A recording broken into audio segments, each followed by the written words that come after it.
So this is week 2 of our course, Diploma in Biblical Studies. The unit that we are studying is the survey of the whole Bible, or the plan of salvation in the whole Bible. So this is lecture 2. The title of this lecture is the the 7 Talanoa storyline of the Bible as the story of our lives.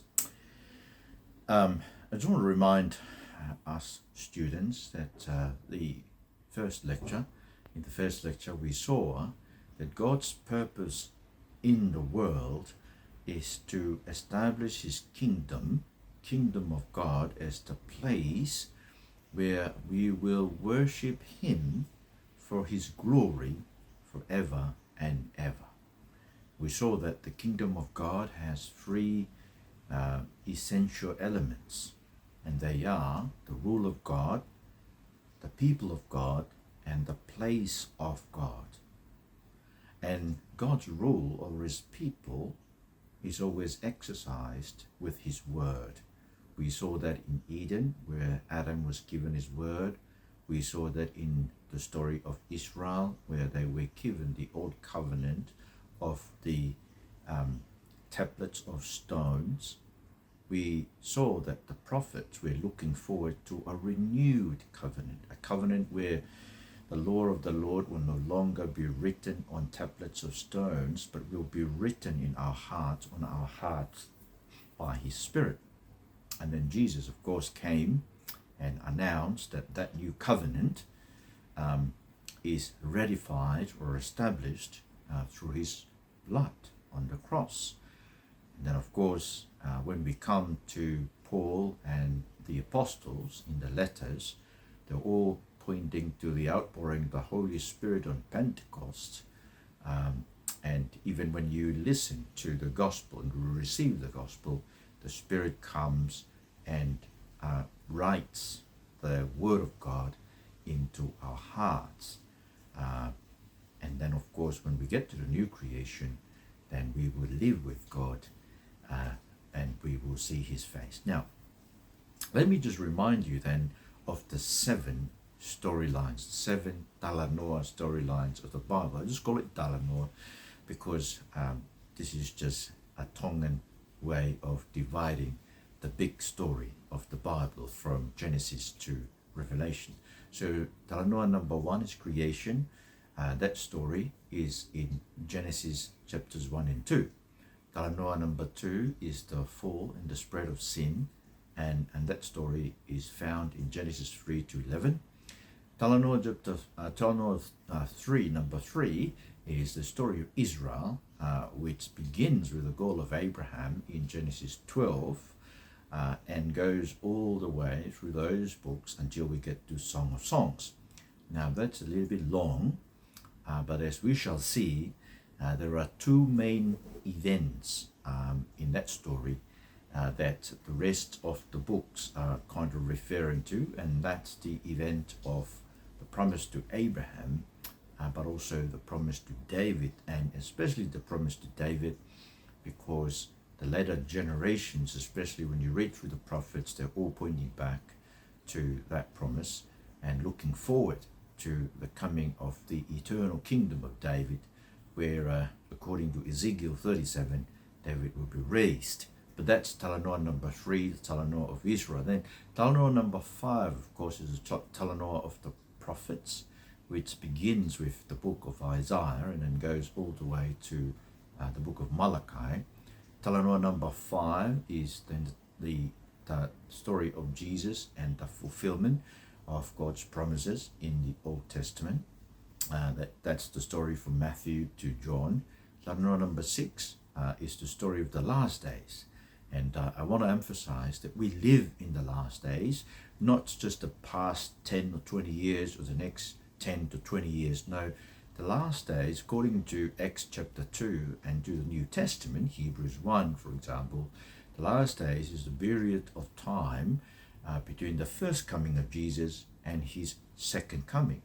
And so therefore the way we count our years, so I'm recording this at 2023, the year 2023 is the year of our Lord. history is just divided to the time before Christ, BC, and the time Anno Domini, AD, that is, in the year of our Lord, because the Lord Jesus is still alive. He's the only ruler and king who had died and gone and come back from the dead, and he is not going to die again. So therefore, he lives forever, and therefore we will count these years in accordance with the time of our Lord Jesus until he returns. And so this is why we live in the last days, and the last days is like the injury times in a game of rugby, or maybe a game of basketball, whatever games you are familiar with. You know, every game has its own particular duration, and when the time is finished, then sometimes the referee will give them and there's some extra time, and that's called the injury time. Now, the last days, according to the Bible, is like the injury times. Now, we've been living in 2,000 years of the injury time. Is that a bit long? Well, 2 Peter chapter 3 and Psalm 90, they tell us that the way we count the years is not the same as the way God sees time. You know, 1,000 years, according to us, is just a day, or maybe 3 hours in the night. So this is not a very long period of time which we live, but see, the reason for the last days, this is the time given to the world, to the nations, to hear the proclamation of the gospel, and therefore to turn to Jesus and be saved. You can imagine if Jesus had returned maybe 10, 20 years ago, I wouldn't be here. We would all be lost. I would be destroyed because I was never a Christian at the time.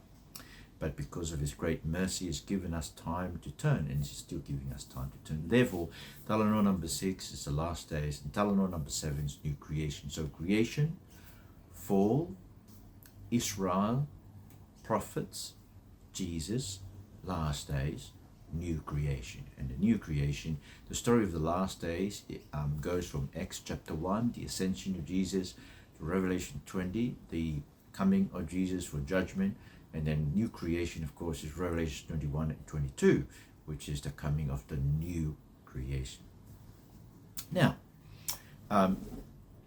the observation and the proposal for this lecture goes something like this: that the 7 Talanoa storylines of the Bible that I've just recounted to you, it tell the story of God making for himself a people for his own glory, to worship him in his kingdom in the new creation. Let me repeat that. See, the 7 Talanoa storylines of the Bible tell the story of God making for himself a people. So it's God making, it's not us, not you, not a church. It's God making for himself a people for his own glory. Now that is very, very important, because God doesn't work for you or for me. He works for his own glory, for his own name. He works to sanctify his great name. This is why we, in the Lord's Prayer, we start off by saying, hallowed be your name. Hallowed means sanctify. Set your name apart and make it known that it is a great name, that in your name you're able to save people like us. Not in accordance with anything we do, not because we are righteous or anything, but just because you have the power to save your people. So he's doing that. What he's doing, according to the Bible, and right now, is that he's making for himself a people to worship him, to serve him when he returns in his kingdom. But of course, if you die, you go to be with the Lord and you serve him. But of course, the ultimate purpose and goal of God is for us to serve him in the new creation. Now, so how does that purpose of God, how is that revealed in the 7 Talanoa storylines of the Bible? Now, so we'll start with creation. So in creation, we can see that God is making for himself a people by creating a humanity, male and female, in his image. We were created married to reproduce godly offspring in God's image, to serve him in his place in the Garden of Eden. See that? That's why it was given to the man and the woman to reproduce, to multiply. They were meant to produce more of their kind in the image of God. They were meant to fill the earth with people in the image of God, serving God under his word. So he gave the man his word in chapter 2, verses 15 to 17. And he commanded the man, saying, you may surely eat of every tree in the garden, but of the tree of the knowledge of good and evil you shall not eat, for in the day that you eat of it, you shall surely die. And so it was meant, that was meant for the man to live under God and worship and serve. So he took him and he put him in the Garden of Eden to serve God. Now that word, I said to you, avodah in Hebrew, serve, the same thing, the same word is used in occasions where we are, but we're meant to be serving God. So it is work, but it is work with the particular intention of serving God. So we were created in creation to serve God, and then of course the woman was created as a helper fit for the man, because the purpose of the man and the woman was to serve God, but especially the man. So the woman is created as a helper fit for the man, to enable the man, to support the man, to help the man. And we need the help of our women, right? Our wives, and especially women in church, in order to be able to serve God. But we are meant to serve God. So that's what happened in creation, in terms of God creating for himself a people in his own image. Now the man and his wife served the Lord in the Garden of Eden naked, and were not ashamed. See, naked, because they had nothing to hide from each other and from God. See, transparency is a character of those who've been made righteous in Christ. See, the covering, we always want to cover ourselves.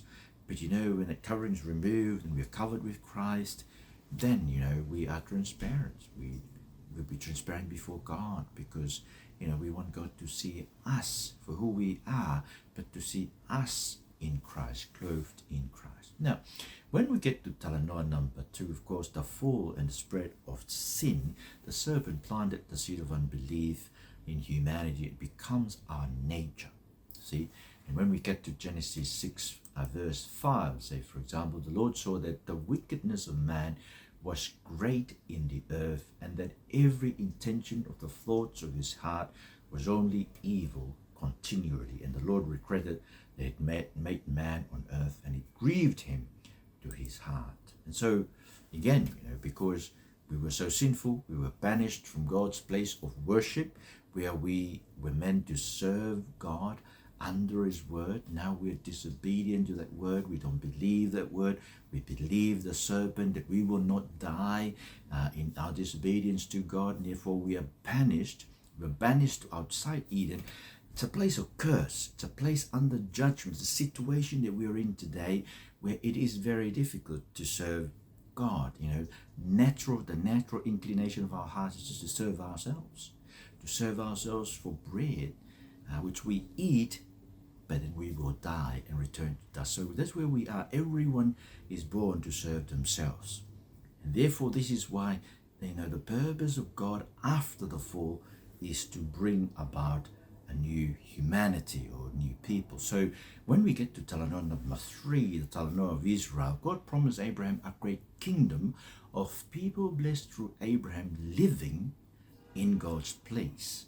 See, Genesis 12, 1-3, God's place is a place that he promised, a land he promised Abraham, in which this great nation of people blessed through Abraham, they will live there. And of course, his intention is for them to serve God. Of course, we know that that place that was promised was meant to be Canaan, and the way in which God's people was to live in Canaan was through the covenant. The old covenant was given to Moses in Exodus 24, verses 7-8.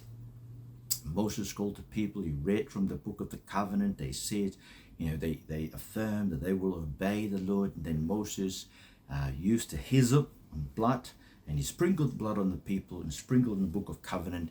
And that was the old covenant. They were to live under God. But of course, when the story goes that Israel was persistent in their disobedience. Anyway, when we come to the time of David, to David was also given this promise that his offspring, the offspring of David, will become the son of God and will rule in a kingdom that will last forever. So the only kingdom that will last forever in the world is the kingdom of David. The king, that is, who will be the son of God, son of David, he will build God a house. But this time it's not a house like a structure. Well, of course, Solomon built a structure, but it was destroyed. But the idea, there's a play of words there in terms of house and family.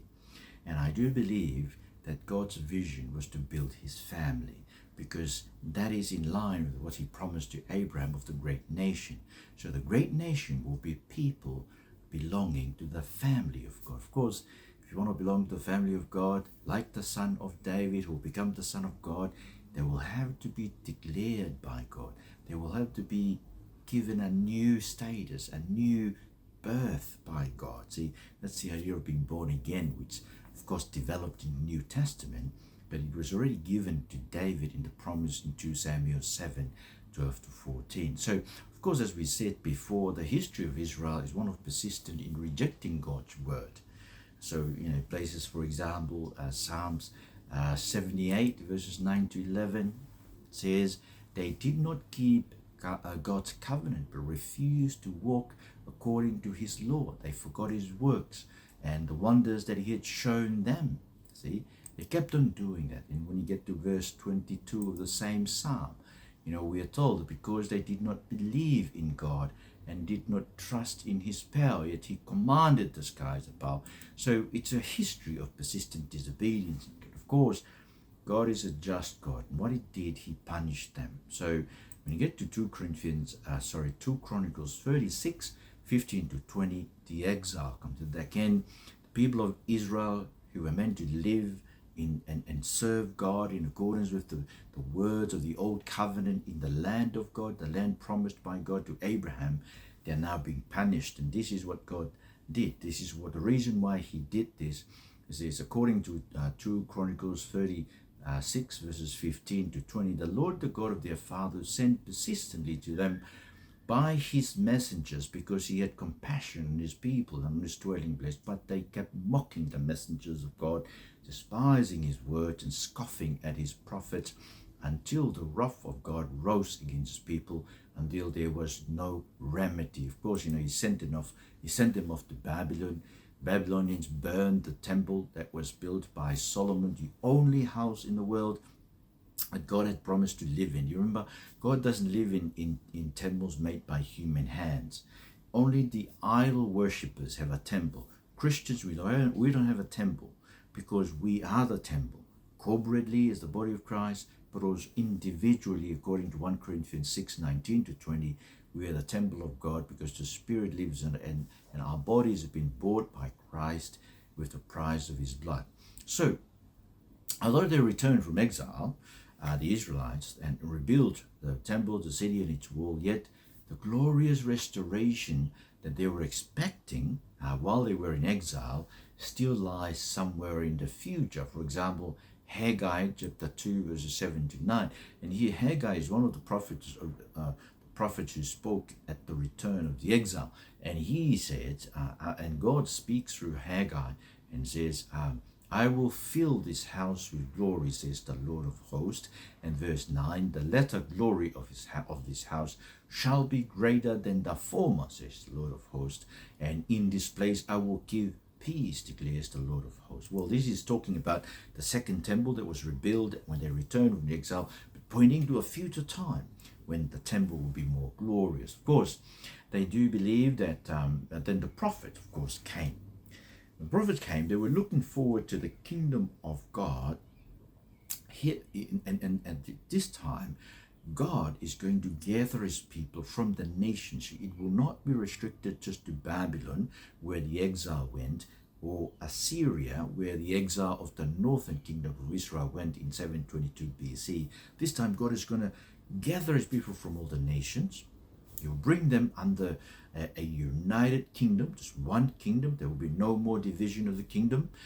They will live under a new king of righteousness. According to Jeremiah 23, his name would be Yahweh Siddiqanu, or Yahweh our righteousness. The Lord is our righteousness, which means the Lord will be their righteousness. And the Lord will recreate a new humanity. He will remove the heart of stone, give them a heart of flesh. He will bring them up from their graves. He will raise them from the dead. He will live with them, according to Ezekiel 37.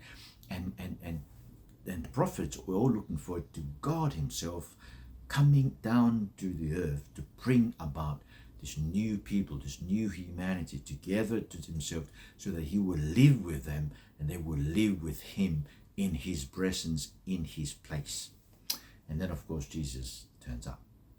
Jesus comes to be the king of the kingdom. We're told in Luke chapter 1, verses 32 and 33. Remember, the angel was saying to Mary that Jesus will be great. He will be called the Son of the Most High, and the Lord God will give him the throne of his father David. He will reign over the house of Jacob forever, and his kingdom will be will see no end. So the only kingdom that will last forever is the kingdom that God had promised to David. So Jesus came as Emmanuel, is God with us. Remember the promise, the prophets looking forward to God coming, living with his people.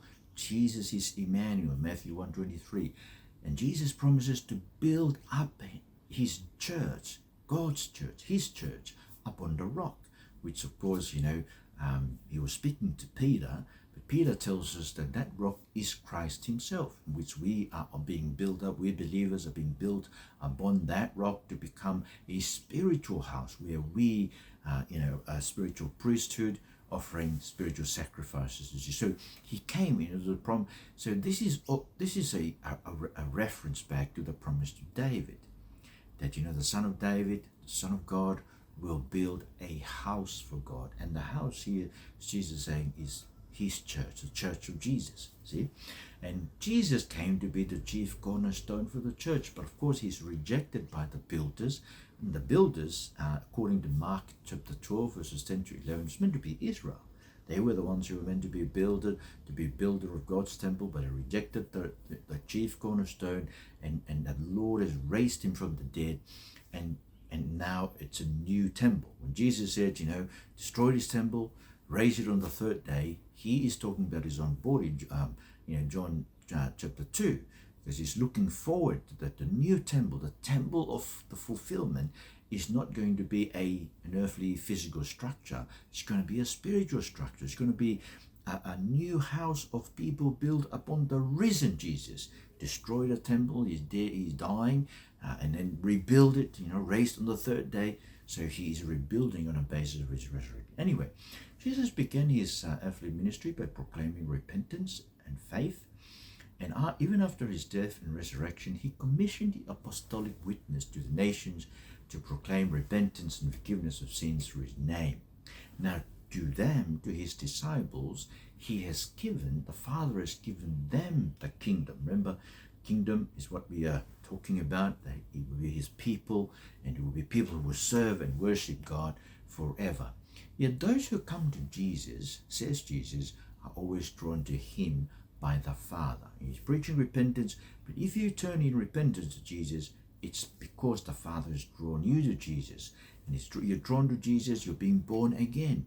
You believe in Jesus, John 1, 13 to 12 to 13. And therefore you belong to the people, the family of God. And Jesus said, if you're his brother, his mother, his sisters, you will abide by the word of God. Because you see, believers, those who believe in Jesus, will always hear the voice of the shepherd. Jesus being the good shepherd, we will know him, we will hear his voice, because Jesus says in John chapter 10, verses 26, 28, you do not believe because you're not among my sheep. My sheep hear my voice, and I know them, and they follow me, and I give them eternal life. So you see, very, very important.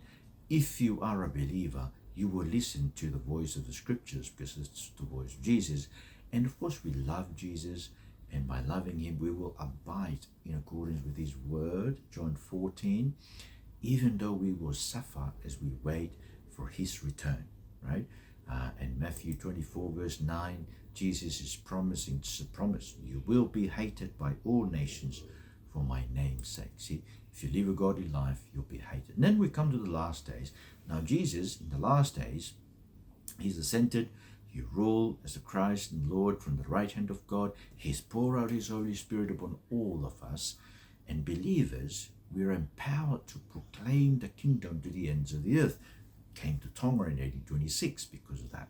And in that proclamation, we receive Christ. When we hear it, we receive Christ.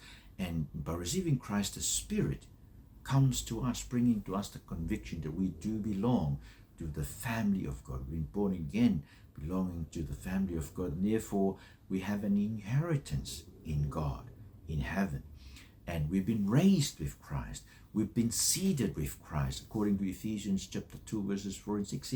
As believers, we've already been seated into the heavenlies together with Christ. And therefore, as believers, we gather all the time. We church in the heavenly church. Now, let me read this to you.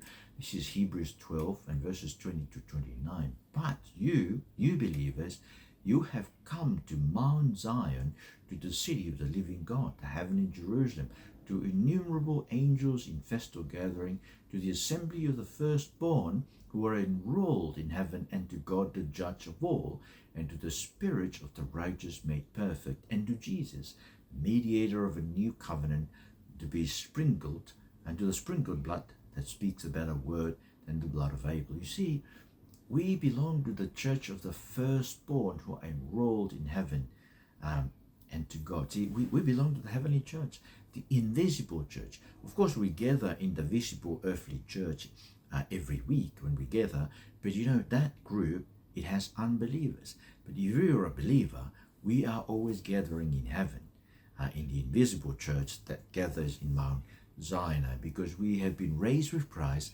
seated with Christ, where Christ is. And so Paul in Colossians 3 verses 1 to 4 says, our life in Christ is hidden. It's hidden with God in Christ. And therefore, we serve God acceptably with reverence, rejoicing in persecution. You know, persecution, you've got to expect it. If you're a person who lives for Jesus, you'll be persecuted. Yet, we're not afraid of suffering, because we know we've been called to suffer for Jesus. Listen to this. This is Philippians 1, verse 29. For it has been granted to you that for the sake of Christ you should not only believe in him, but also suffer for his sake. Engage in the same conflict that you saw I, Paul, I had, and now hear that I still have. So Jesus, Paul, the apostles will suffer. So expect to suffer as well if you stand for Jesus, as we wait for the transformation of our bodies when Jesus returns. And Paul says in Philippians 3:20, our citizenship is in heaven, and from it we await a Savior, the Lord Jesus Christ, who will transform our lowly body to be like his glorious body by the power that enables him even to subject all things to himself. You know, all this will happen when the last trumpet will sound.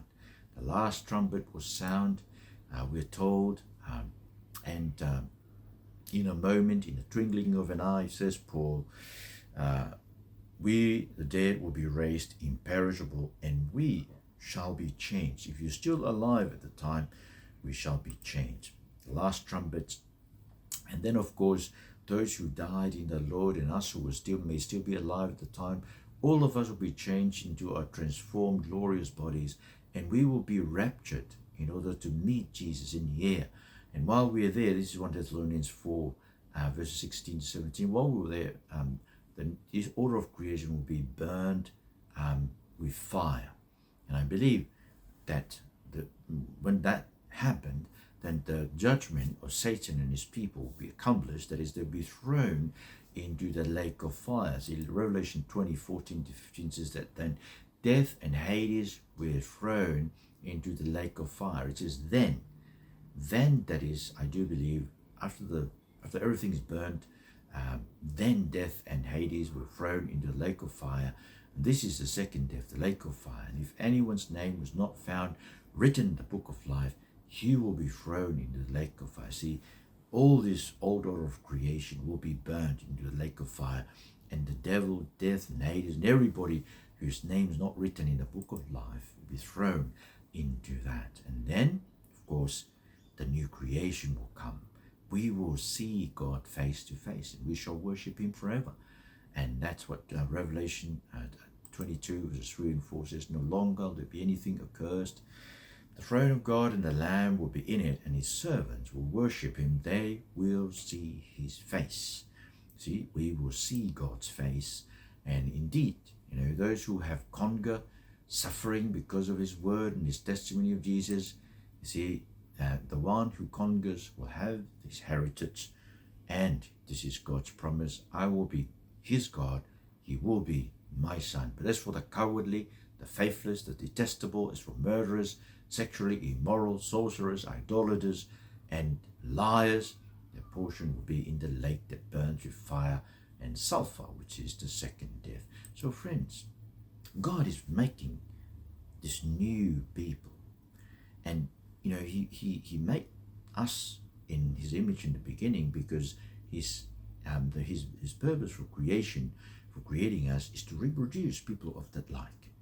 See, but we can only do that in Jesus, because through Jesus we have been transformed into his image, the image of God, and through the proclamation of the gospel, others are being transformed. When they listen to the gospel and receive the gospel, the Holy Spirit comes into them, breathing new life into them, removing the heart of stone, making them new. And all of us, of course, who believe in Jesus, have been raised and seated with him in the heavenly realms. And therefore, when Jesus returns, our life will be revealed, because it's already hidden with Christ in glory. So that's what this lecture is all about, that God is making for himself a new people in his own image. He's making it now through Christ and through the gospel, our proclamation of the gospel. He's making this new people to worship him for his glory forever and ever in the new creation. Of course, the question is that what happened when you die? Well, Jesus said, Paul, through Jesus, Jesus talks about the resurrection, right? That is, that we are being raised. When we die, there is a spiritual resurrection, which Paul talks about in 2 Corinthians 5. We've been raised spiritually, and we are with the Lord. That great multitude that John saw in Revelation 7, that's us, that's believers. We will be part of that, praising God in heaven, in the heaven. But of course, when Jesus returns, all of that will be made public, because that gathering, we're already gathering there spiritually with those people right now while we are still here. But when we die, we will gather with them in spiritual resurrection. When Jesus returns, we will be revealed. We will live with God, surrendering to him in the new creation. Friends, if you are renewed by God, you will submit to his word. You will be a person who listens to the word of Jesus and be willing to surrender your life to the word of God. I know you would say to me, well, I already do that. But I want to challenge you.